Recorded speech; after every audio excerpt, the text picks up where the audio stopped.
চারিদিকে আজ এক তীব্র হাহাকার। মধ্যবিত্ত ও নিম্ন মধ্যবিত্তের ঘরে ঘরে আজ চরম নাভিশ্বাস।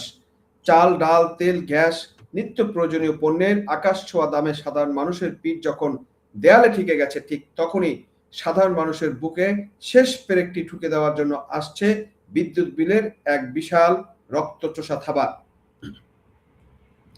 মে মাসের এই তীব্র গরমে গ্রাহক পর্যায়ে বিদ্যুতের দাম এক ধাক্কায় 29% বাড়ানোর এক গগন বিদারী প্রস্তাব সামনে এসেছে। তারেক রহমানের সেই I have a plan, Tarek রহমানের সেই প্ল্যান সর্বশেষ দ্রব্যমূল্য এবং বিভিন্নভাবে জিনিসপত্রের দাম এবং বিভিন্ন সার্ভিসের যেভাবে দাম বাড়াচ্ছে তা দেখে আমার কাছে মনে হচ্ছে যে তারেক রহমানের প্ল্যানটা আমি বুঝতে পেরেছি, এবং তারেক রহমানের সেই প্ল্যান হলো এই দেশের গরিব মানুষকে মেরে ফেলার প্ল্যান। তার টার্গেট এই দেশে জানি কোনো গরিব মানুষ না থাকে, সবাইকে যেন সে খতম করে তার মতো লুটেরা যারা আছে, তার মতো চোর যারা আছে, যারা সৌদি আরবের মতো জায়গায় হাজার হাজার কোটি টাকা লগ্নি করেছে এবং সারা বিশ্বে বিভিন্ন জায়গায় লক্ষ কোটি টাকা লগ্নি করে ধান্দা করছে, সেই তারেক রহমানদের উদ্দেশ্য একটাই, এই দেশের গরিবকে মেরে ফেলা। দর্শক, আজ একজন রাজনৈতিক বিশ্লেষক হিসেবে আমার সবচেয়ে বড় প্রতিবাদ, তীব্র প্রতিক্রিয়া যেখানে তা হলো এই পুরো পকেট কাটার উৎসবটি ঘটিয়েছে সেই বিএনপি জামাত জোটের শাসনামলে, যাদের জন্মই হয়েছে সেনানিবাসের অন্ধকারে, পাকিস্তানের দুর্নীতি, স্বৈরাচার আর সন্ত্রাসের উর্বর মাটিতে। ক্ষমতার মস্তদে বসে যারা জনগণের উপর যে অর্থনৈতিক নির্যাতন শুরু করেছে তার বিরুদ্ধে আজ আমাদের বজ্রকণ্ঠ তুলতেই হবে। বিএনপি নেতা তারেক রহমানের সেই বহুল আলোচিত বিখ্যাত সংলাপটি আপনাদের মনে আছে তো? আর একবার মনে করিয়ে দিই, যেটা একটু আগে বললাম। তিনি বলেছিলেন আই হ্যাভ এ প্ল্যান। আজ এই মে মাসের 2026 সালের মে মাসে এসে দেশের মানুষের হারে হারে টের পাচ্ছে কি দারুণ প্ল্যান বটে। এই পরিকল্পনা আসলে দেশের সাধারণ জনগণকে দিনে দুপুরে তাড়িয়ে মারার এক পরিকল্পিত অর্থনৈতিক ব্লুপ্রিন্ট। দর্শক, তারেক রহমান এই তথাকথিত মাস্টার প্ল্যান কতটা ভয়ঙ্কর তা একটু গাণিতিক হিসাব দিয়ে বুঝুন। এই পরিকল্পনার মূল উদ্দেশ্য হলো বিদ্যুতের স্ল্যাব বা ধাপগুলো বদলে দেওয়া এবং ভর্তুকি একবারে কেটে দিয়ে জনগণের স্বাচ্ছন্দ্যকে সাদা কাগজের কলমের খোঁচায় খুন করা। আর এই দাম বাড়ানোর সবচেয়ে বড় খরচ কার ঘাড়ে পড়বে এটা কি আপনারা জানেন? কোনো কোটিপতি বা কোনো বড় ব্যবসায়ীর ঘাড়ে নয়। এই খরচ পড়বে 76 থেকে 2000 ইউনিট বিদ্যুৎ ব্যবহারকারী এদেশের কোটি কোটি খেটে খাওয়া নিম্ন মধ্যবিত্ত পরিবারের ঘাড়ে। দর্শক, আসুন ডেটা বা তথ্যের ব্যবচ্ছেদ করি। বর্তমানে 200 ইউনিট বিদ্যুৎ ব্যবহার করলে একজন সাধারণ গ্রাহকের বিল আসে 1295 টাকা।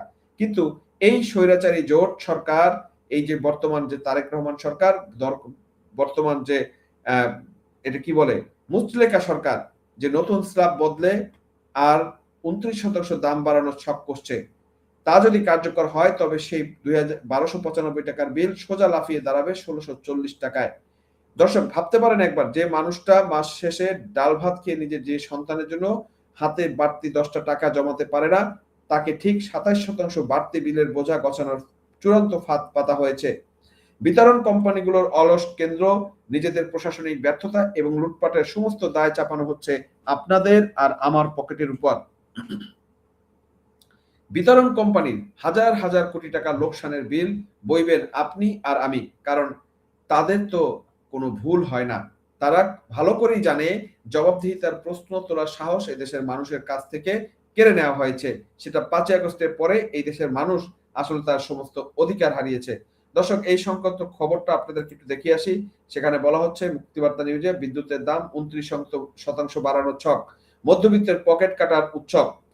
ভর্তুকির প্রত্যাহার ও স্ল্যাব পরিবর্তনের অজুহাতে বিদ্যুতের দাম 29% বাড়ানোর পায়তারা, বিপাকে দেশের নিম্ন মধ্যবিত্ত সমাজ। জানুন নেপথ্যের রাজনৈতিক চাল। গ্রীষ্মের পাল দাবানলের মধ্যেই সাধারণ মানুষ তার কপালে চিন্তার ভাঁজ আরো চওড়া করে তুলেছে বিদ্যুৎ খাতে নতুন এক আত্মঘাতী সিদ্ধান্ত।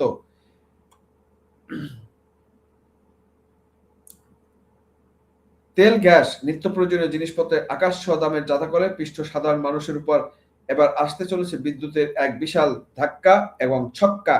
বর্তমান নীতি নির্ধারকদের পক্ষ থেকে বিদ্যুতের মূল্য প্রায় 29% পর্যন্ত বাড়িয়ে দেওয়ার এক সুদূরপ্রসারী প্রস্তাবনা তৈরি করা হয়েছে। রাজনৈতিক বিশ্লেষক এবং সাধারণ নাগরিকদের মতে অগণতান্ত্রিক উপায়ে রাজনৈতিক ক্ষমতাকে আঁকড়ে ধরে থাকার অপচেষ্টার অংশ হিসেবে জনগণের পকেট কাটার এই নতুন ফাঁদ পাতা হচ্ছে। অতীতে সেনানিবাসের অন্ধকার থেকে জন্ম নেওয়া এবং রাজনৈতিকভাবে বিতর্কিত অস্থিতিশীল পরিবেশের মধ্য দিয়ে বেড়ে ওঠা জোট শাসনের এই নীতি মূলত মানুষকে এক চরম সংকটের মুখে ঠেলে দিচ্ছে। তারেকের সেই আই হ্যাভ এ প্ল্যান এবং পরিকল্পনার সংকটের রূপরেখা একটা সময় দেশের একজন শীর্ষ রাজনৈতিক নেতার মুখে, দ্যাট ইজ তারেক রহমানের মুখে, আই হ্যাভ এ প্ল্যান শীর্ষক সংকল্পটি বেশ আলোচিত হয়েছিল। আজ সময়ের পর, এই দীর্ঘ সময় আমি বলবো না, এটা আসলে একটু ভুল লেগেছে না, আমি মনে করি এটা 3 মাসের হবে, মানে স্বল্প সময়ের মধ্যে। মহল প্রশ্ন তুলছে সেই পরিকল্পনা কি তবে দেশের খেটে খাওয়া আমজনতাকে তীব্র অর্থনৈতিক চাপে ফেলে নিষ্পেষিত করা? আমি বলবো মেরে ফেলা। বর্তমান পরিস্থিতি পরিচালনা করলে দেখা যায় বিদ্যুৎ দাম বাড়ানোর এই পুরো প্রক্রিয়াটি অত্যন্ত সুকৌশলে সাজানো হয়েছে। এটি মূলত হাতিয়ার হিসেবে ব্যবহার করা হচ্ছে। বিদ্যুতের ব্যবহারিক স্ল্যাব ধাপ পরিবর্তন, সরকারি ভর্তি ক্রমান্বয়ে শূন্যের কোঠায় নামিয়ে নেওয়া, বিতরণ সংস্থাগুলোর আভ্যন্তরীণ দুর্নীতি এবং লোকসানের বোঝা জনগণের ঘাড়ে চাপানো। বিশ্লেষকদের মতে এটি কোনো সাধারণ অর্থনৈতিক সমাধান নয়, বরং জনগণের পকেট শূন্য করার এক সুনির্দিষ্ট মাস্টার প্ল্যান। এর মাধ্যমে মধ্যবিত্ত ও নিম্ন মধ্যবিত্ত শ্রেণীর মানুষের জীবনযাত্রার ন্যূনতম স্বাচ্ছন্দ্যবোধকে কেড়ে নেওয়ার জন্য আয়োজন সম্পূর্ণ হয়েছে। স্ল্যাবের যে মারপ্যাচ সেটাও কিন্তু এখানে তুলে ধরেছে তারা। মূল্যবৃদ্ধি প্রস্তাবনার সবচেয়ে নির্মম সত্যটি লুকিয়ে আছে এই স্ল্যাবের পরিবর্তনের কৌশলের মধ্যে। যেমন পরিবার মাসে 76 থেকে 200 ইউনিট বিদ্যুৎ ব্যবহার করেন, তারা সাধারণ নিয়মে নিম্ন মধ্যবিত্ত স্তরের প্রতিনিধি। এই ছোট পরিবারগুলোতে কয়েকটি বাতি, পাখা আর ফ্রিজ চালালে এই পরিমাণ বিদ্যুৎ খরচ হয়। নতুন এই পরিকল্পনার সবচেয়ে বড় আঘাতটি আসতে চলেছে ঠিক এই বিশ্লেষণ, এই শ্রেণীটির উপর। একটি সহজ গাণিতিক হিসাবের মাধ্যমে এই করাল গ্রাসকে স্পষ্ট করা সম্ভব। দর্শক একটু আগে যেটা বলেছে সেই হিসাবটা কিন্তু এখানে তুলে আনার চেষ্টা করছে। ইতিহাসের পুনরাবৃত্তি এবং রাজনৈতিক দূরদর্শিতার অভাব। ইতিহাস ঘাটলে দেখা যায় অতীতে একতরফা ও নামমাত্র ভোটারদের অংশগ্রহণে পাতানো নির্বাচনের মাধ্যমে ক্ষমতা দখলের অপচেষ্টা দেশের মানুষ দেখেছে। সেই ধারাবাহিকতা বর্তমান শাসক গোষ্ঠীও মানসিকভাবে যেমন একই পর্যায়ে পৌঁছেছে যে তারা জনগণকে জিম্মি চাহিদার ভাষা বুঝাতে সম্পূর্ণ অক্ষম। জনগণের মৌলিক চাহিদার ভাষা বুঝাতে সম্পূর্ণ অক্ষম। অংশহীনতার নির্বাচনের মাধ্যমে রাষ্ট্র ক্ষমতাকে নিজের ব্যক্তিগত সম্পত্তি পরিণত করার যে মানসিকতা, তারই বহিঃপ্রকাশ ঘটে এমন জনবিরোধী নীতিমালার মাধ্যমে। অন্যদিকে এই শাসন ব্যবস্থার সহযোগী হিসেবে পর্দার আড়ালে কলকাঠি নাড়ছেন তাদেরও অতীত ইতিহাস প্রশ্নবিদ্ধ। নীতি ও নৈতিকতার লম্বা চওড়া বুলি আওড়ালেও ভেতরের সত্যটা অত্যন্ত নির্মম। একের পর এক আন্তর্জাতিক এবং আভ্যন্তরীণ চুক্তির মাধ্যমে দেশের জাতীয় সম্পদ দেশের পাচার, বিদেশে পাচার এবং জনগণের কষ্টের উপার্জনকে চুষে নেওয়ার এক অলিখিত চুক্তি যেন কার্যকর রেখেছে বর্তমান তারেক রহমান সরকার। এবং এটাকে আরো একটা জিনিস ওনারা বলছেন, এটা রাজনীতি নয়, অর্থনৈতিক সন্ত্রাস। একটি রাষ্ট্রে যে কোনো সেবা খাতে মূল্য নির্ধারণ হবে জনগণের ক্রয় ক্ষমতা, জনকল্যাণের কথা মাথায় রেখে। কিন্তু বর্তমানে এই 29% মূল্যবৃদ্ধি প্রস্তাবনা কোনো সুস্থ রাজনৈতিক বা অর্থনৈতিক সিদ্ধান্তের মধ্যে পড়ে কি দর্শক? সাধারণ নাগরিক সমাজ মনে করেন এটি আসলে এক ধরনের প্রত্যক্ষ অর্থনৈতিক সন্ত্রাস। কোনো যুদ্ধ বা প্রাকৃতিক দুর্যোগ ছাড়াই কেবল সাদা কাগজের একটি কলমের খোঁচায় লাখ লাখ পরিবারের বাজেট ধ্বংস করে দেওয়ার প্রক্রিয়াটি কোনোভাবেই মেনে নেওয়া যায় না। দর্শক, এই বিদ্যুতের যে এই অবস্থাটা, এই অবস্থার মধ্যে যদি আমরা বিশ্লেষণটা আরেকটু করি, বিএনপি সম্পর্কে করি, তাহলে ইতিহাস সম্পর্কে করি, তাহলে আরো কিছু সত্য আপনাদের সামনে তুলে ধরতে চাই। যে বিএনপি একদিন ইতিহাসের পাতায় ভোট চুরি আর পেছনে দরজা দিয়ে ক্ষমতা এসেছিল, সেই দলের বোধ শক্তি আজ এতটাই ভোঁতা, এতটাই অন্ধ যে তারা বুঝতে পারছে না এদেশের শোষিত জনগণ আসলে কি চায়। তারা ভেবেছিল 12 ফেব্রুয়ারি সেই পাতানো প্রহসনমূলক এবং সম্পূর্ণ অংশগ্রহণহীন নির্বাচনে তথাকথিত ভোট দিয়ে দেশটাকে চিরতরে নিজেদের বাপ দাদার সম্পত্তি বানিয়ে ফেলবে। আর তাদের একমাত্র দোসর জামাত ইসলামী, যে দলটি 1971 সালে মহান মুক্তিযুদ্ধে অপরাধে জড়িত। তারা এখন দেশের টেলিভিশন আর মঞ্চে নৈতিকতার মহাগুরু সেজে লম্বা চড়া অন্তর্গর্ভ বক্তৃতা দিচ্ছেন, অথচ পর্দার অন্তরালে একের পর এক কালো চুক্তিতে দেশের মূল্যবান সম্পদ বিদেশে পাচার করার এবং সাধারণ জনগণকে রক্ত চোষার নিখুঁত ছক এঁকেছে তারা। কারা? এই জামাত ইসলাম। পাতানো নির্বাচনের মাধ্যমে ক্ষমতা দখল করে আজ তারা জনগণের পকেট কাটা লাইসেন্স পেয়ে গিয়েছে।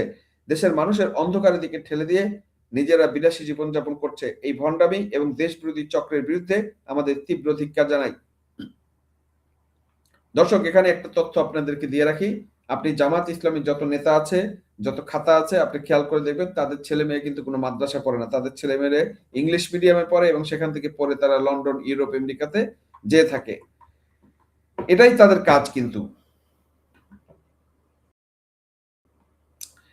এই বিদ্যুতের দাম বাড়ানোর প্রস্তাব যে সম্পূর্ণ বেআইনি এবং একটি পরিকল্পিত ডাকাতি তা আমি একা বলছি না।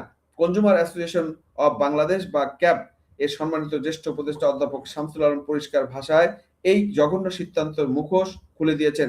তিনি অত্যন্ত স্পষ্ট করে বলেছেন, এই ধরনের গণবিরোধী প্রস্তাব মূলত নিয়ন্ত্রক সংস্থার বয়ানকে বা রায়কে সম্পূর্ণ বেআইনিভাবে প্রভাবিত করার একটি অপচেষ্টা মাত্র। আসলেই তাই, মধ্যবিত্তের ঘাম জড়ানো, রক্ত জল করা, ট্যাক্সের টাকায় করা ক্যাপাসিটি চার্জের নামে এক শ্রেণীর লুটেরা ব্যবসায়ীদের পকেট ভারী করা হচ্ছে। আর সাধারণ মানুষ সামান্য মূল্য ঝুলিয়ে দেওয়া হচ্ছে ডলারের দাম বৃদ্ধির অজুহাতে। প্রতিদিন নতুন অজুহাতে সাধারণ ভোক্তাদের পকেট ডাকাতি করার জন্য নতুন ফাঁদ পাতা হচ্ছে। এটা কোনো গণতান্ত্রিক দেশের রাজনৈতিক হতে পারে না। এটা হলো রাষ্ট্রকে ব্যবহার করে চালানো প্রত্যক্ষ অর্থনৈতিক সন্ত্রাস। সাদা কাগজে কলমে খোঁচায় জনগণের হাজার কোটি টাকা লুটপাট করার এই যে তামাশা, এর শেষ কোথায়? সেই প্রশ্ন আমি আপনাদের কাছে রেখে গেলাম দর্শক। এই বিএনপি জোট যখনই ক্ষমতায় আসে তখনই তারা দেশের অর্থনীতিকে ধ্বংসস্তূপে পরিণত করে। যখনই এই শিক্ষিত সমাজ বা সচেতন নাগরিকরা এই সরকারের কাছে তাদের কথিত উন্নয়ন এবং বিতরণ কোম্পানির লোকসানের সুনির্দিষ্ট অকাট্য প্রমাণ চায়, তখন তারা কোনো বাস্তব তথ্য হাজির করতে পারে না। উল্টো অত্যন্ত নির্লজ্জের মতো নানা রকম কটযুক্তি দিয়ে বলে, তখন কই ছিলেন, আগের সরকারের আমলে দেখিনি, ইত্যাদি হেনতেনি বলে তারা মূল বিষয় এড়িয়ে যায়। দর্শক, ভিতরে যে দুর্নীতি চলছে, ডিস্ট্রিবিউশন কোম্পানির ভিতরে যে ডিস্ট্রিবিউশন চলছে, দুর্নীতি চলছে, যে হরিলুট চলছে, তার কোনো অকাট্য প্রমাণ বা শ্বেতপত্র তারা জনগণের সামনে দেখায় না। এটি একটি শাসক শ্রেণী যখন এতটা কলুষিত হয়ে যায়, তখন অন্যায়কে জাস্টিফাই করার জন্য বিদেশ নিজেদের অন্ধবিশ্বাস আর দলীয় লেজুর ভিত্তিকে তথ্য প্রমাণের চেয়ে উচ্চতর অবস্থায় রাখতে চায়। তখন নিশ্চিতভাবেই ধরে নিতে হবে যে এই দেশের চূড়ান্ত অর্থনৈতিক ধ্বংস অনিবার্য। যত দিন যাচ্ছে সাধারণ মানুষ একটু করে কেবল সেই ধ্বংসযজ্ঞের দিকেই আগাচ্ছে। দর্শক, পরিশেষে একটা কথা বলতে চাই, তারেক রহমানের আই হ্যাভ এ প্ল্যান এদেশের 16 কোটি মানুষের বাঁচার প্ল্যান নয়। এটি হলো সাধারণ মানুষের পকেট কেটে বিতরণ কোম্পানি আর লুটেরা সিন্ডিকেটদের বিলিয়ন টাকা উপহার দেওয়ার প্ল্যান। 29% বিদ্যুতের দাম বাড়ানোর এই গগনবিদানী এবং আত্মঘাতী প্রস্তাব অবিলম্বে প্রত্যাহার করা উচিত দেশের স্বার্থে। আমরা এই অর্থনৈতিক সন্ত্রাস এবং সাদা কাগজে হরিলুটের তীব্র প্রতিবাদ এবং ঘৃণা জানাই। দর্শক, আপনারা কি মনে করেন তারেক রহমানের এই তথাকথিত প্ল্যান এবং বিদ্যুতের এই লাগামহীন দাম বৃদ্ধি কি নিম্ন মধ্যবিত্তকে পথে বসিয়ে দিবে নাকি দিবে না? কমেন্টে আপনাদের গুরুত্বপূর্ণ মতামতগুলো আমাদের জানাবেন। ভিডিওটি লাইক এবং শেয়ার করে দেশের প্রতিটি নাগরিকের কাছে শোষণের চেহারাটি পৌঁছে দিন। সজাগ থাকুন এবং সার্বভৌমত্বের প্রশ্নে অটল থাকুন। আজ এ পর্যন্তই, দেখা হবে পরবর্তী ভিডিওতে অন্য কোনো বিষয় নিয়ে। ততক্ষণ ভালো থাকবেন, সুস্থ থাকবেন এবং সবচেয়ে বড় কথা হচ্ছে নিরাপদ থাকবেন।